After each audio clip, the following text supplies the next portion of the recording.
Mr. Speaker, I rise today in the wake of the passage of the Senate amnesty bill to shed light on two important elements of illegal immigration that the Senate has grossly overlooked. As we know, the Senate bill pairs border security with amnesty. This makes no sense. You would never replace your carpet at home if you still had a hole in the roof. I'm hopeful that the House will put border security first, but I still have concerns. That's why today I'm introducing two pieces of legislation. One will address the problem of visa overstays, and the other will ask for a full accounting of what went wrong with the 1986 amnesty deal that led to our current illegal immigration problem.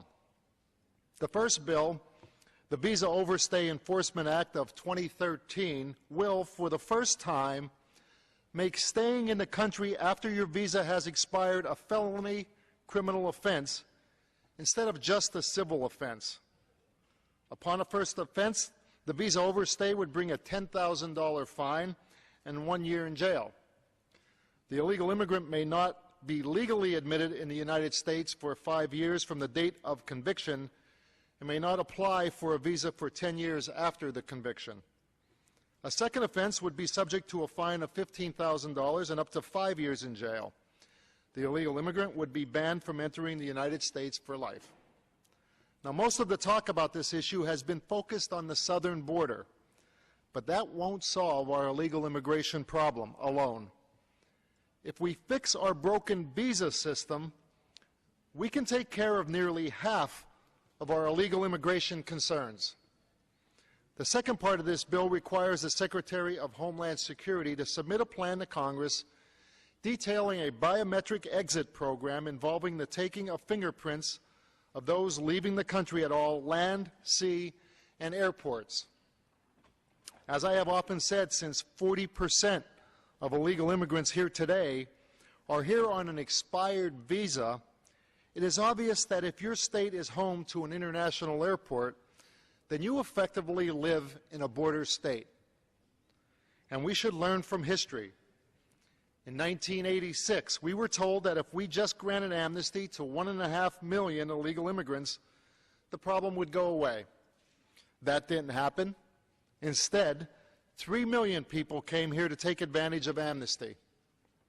We need to know what effect the 1986 amnesty program had on the American worker and whether the effects still linger today.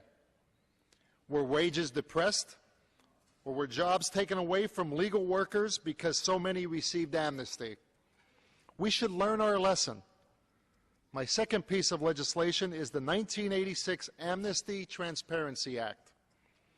It requires a comprehensive report on the failures of the Immigration Reform and Control Act of 1986, which are many. Speaking of 1986, let's remember that in that year, one of the bombers in the 1993 World Trade Center attack was granted amnesty. He had originally arrived on an agricultural visa. He was really a taxi driver, and all he ever planted was a bomb. The real losers in this debate are the legal immigrants who have followed the rules. And here is a clear example. Under the Obamacare employer mandate, any company with 50 or more employees must provide health insurance to their employees or pay a fine of $3,000 per employee. But illegal immigrants granted amnesty under the Senate bill are exempt from Obamacare. So I ask you, what is the incentive to hire a legal American worker who would come with a health care price tag over an illegal worker who would not? None.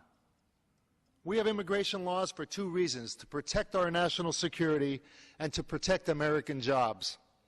The Senate bill violates both of those principles. So tell me, why would we do this? I ask the House to consider my common sense bills and put border security first. Let's put the safety of the American citizens first.